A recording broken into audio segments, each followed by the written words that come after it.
내니 두려워 말라. 내니 두려워 말라. 헬라어 성경에서는 에고 에이미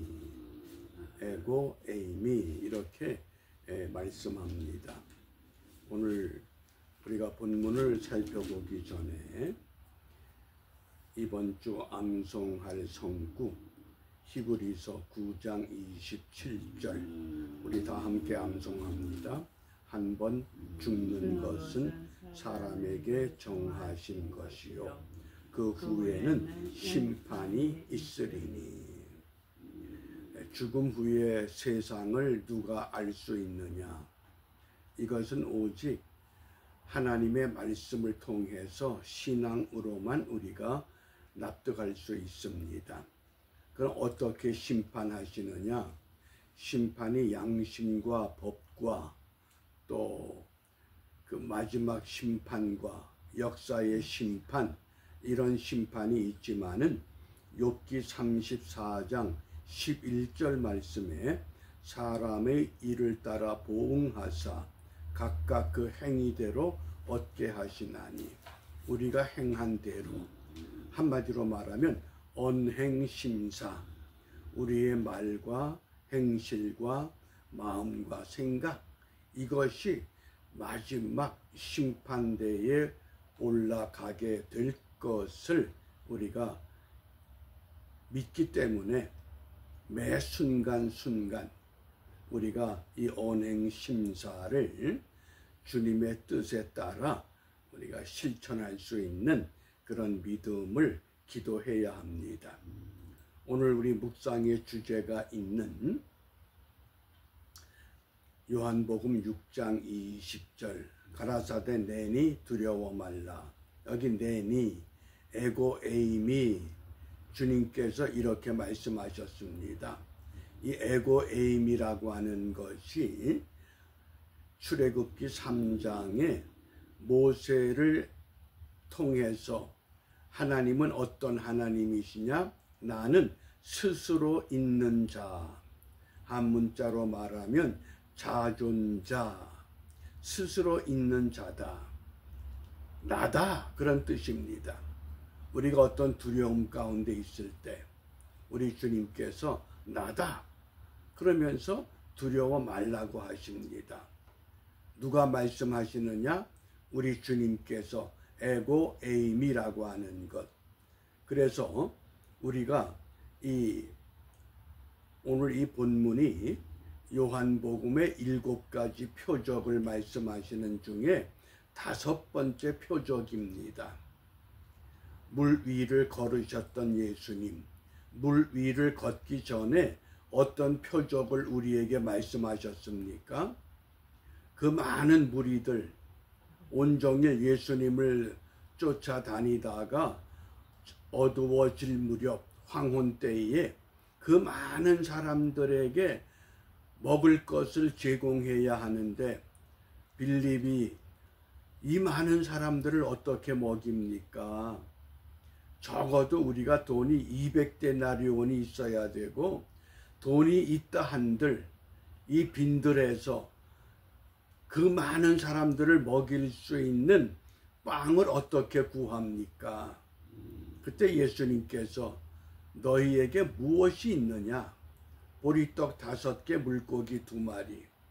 그것을 5,000명을 먹이고 12바구니로 거두었습니다.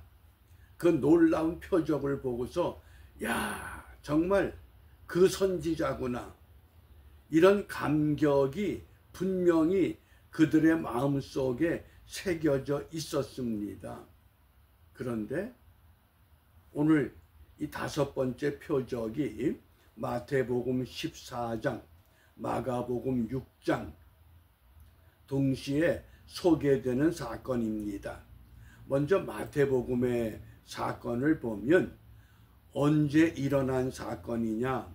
마태복음 14장 25절 밤 사경에 그랬습니다. 밤 사경이라고 하는 것, 1경, 2경, 3경, 4경으로 우리가 계산해 보면 1경이 3시간씩입니다.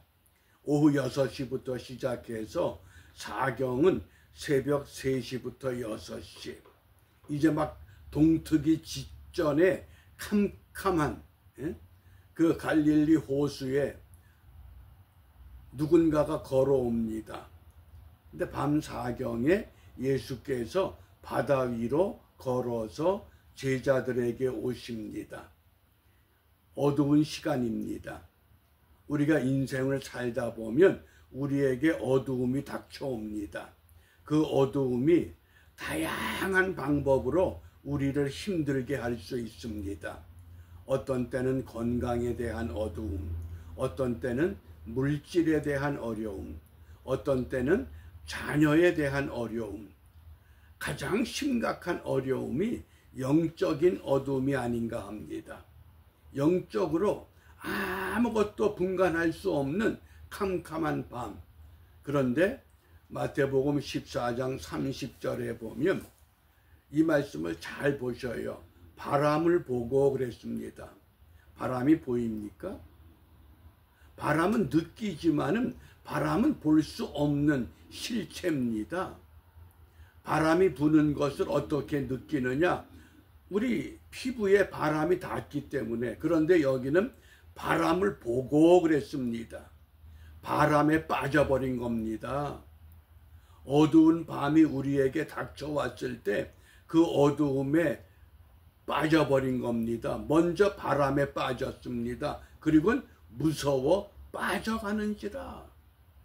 물 위를 걷던 제자 베드로가 계속 걸어가면 되는데 구원받은 성도들이 구원받은 믿음의 길을 계속 가면 되는데 무엇을 봅니까? 바람을 본 겁니다. 바람은 보는 대상이 아닙니다. 느끼면 그만이 바람 부는구나. 비는 오는 게 보일 수 있습니다. 눈이 내리는 거 보입니다. 그런데 바람은 그런 실체가 아닙니다. 그런데 그걸 봤다는 겁니다. 왜 그럴까요? 마땅히 보아야 할 것을 보지 못하니까 바람이 보인 겁니다. 예수님만 보고 가면 되는데 예수님께서 베드로에게 오라. 그러니까 베드로가 배에 내려서 예수님께로 갑니다. 얼마나 좋았겠어요. 그런데 갑자기 바람이 보인 겁니다. 그러니까 무서워 빠졌습니다. 오늘 내가 어떤 밤에 처해 있습니까? 그 밤에 바람을 볼 것이 아니라 오직 주님만 바라보셔야만 우리가 이 어두움을 헤쳐나갈 수 있습니다. 그런데 왜 이런 현상이 나타났느냐? 마가복음 6장 52절에 보면 그 이유가 분명해집니다. 그 떡 떼시던 일을 깨닫지 못하고 도리어 그 마음이 둔하여 졌음이러라. 깨닫지 못하기 때문에 어떤 것을 조금 전에 그 빈들에서 보리떡과 물고기를 가지고 5,000명을 먹이시고 12광지를 거두어 드리면서 정말 그 선지자구나.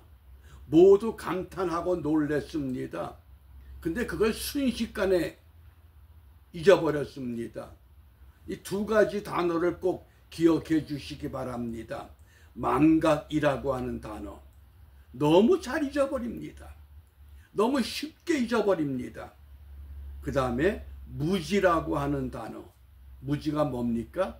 깨닫지를 못하는 겁니다. 이 망각과 무지, 신앙생활에서 우리가 어려움에 처하는 이유가 이 망각과 무지라고 하는 겁니다. 그러므로 오늘 주님께서 그 배에 올라타는 순간 바람이 잔잔해집니다. 예수님을 영접하면 바람도 잔잔해지고 모든 문제가 해결된다고 하는 것, 이것을 지금 말씀하십니다. 왜? 우리 주님은 메시아이시기 때문에. 어떻습니까? 요즘 그 이란의 헤즈볼라와 이스라엘의 이 긴박한 전투가 관심 있는 사람들은 이게 3차 대전 일어나는 징조가 아니냐, 이런 이야기들을 하게 됩니다. 근데 저는 분명한 것이 하나 있습니다. 하나님은 누구 편에서 싸우실 것인가? 이스라엘의 총리 네타냐후가 어떤 사람인 줄 아셔요? 그가 어렸을 때 유아 세례 받은 사람이에요. 그 옛날 고르바초프가 유아 세례 받았던 사람입니다. 하나님이 그런 사람들을 통해서 역사를 바꾸어 가시는 거예요. 나타나는 현상, 바람을 볼 것이 아니라 하나님의 주도권이 어느 손에 쥐어지고 있는가, 그걸 정확히 볼 수 있어야 됩니다. 그러면 우리가 두려워할 이유가 없어요. 우리 동양의 두려움은 뭡니까? 생로병사 그랬거든요. 태어나고 죽고 병들고. 예?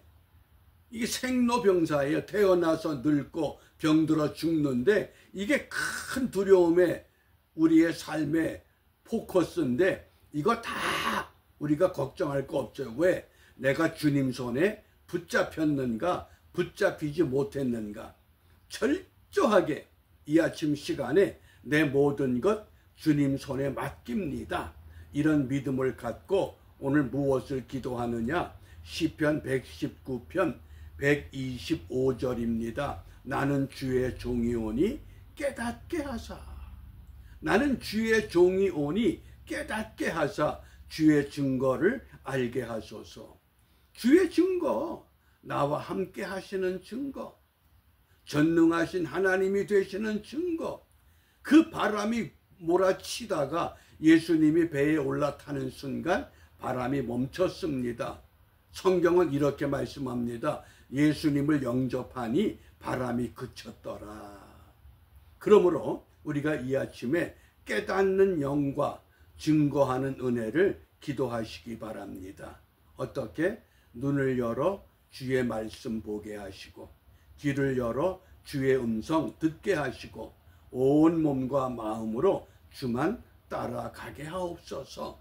이렇게 기도하며 내게 다가온 이 암흑, 이 밤 사경에 전개되어지는 바람 같은 것, 이것 다 우리가 물리치고 믿음으로 승리하는 은혜의 하루가 되시기를 바랍니다. 기도하겠습니다.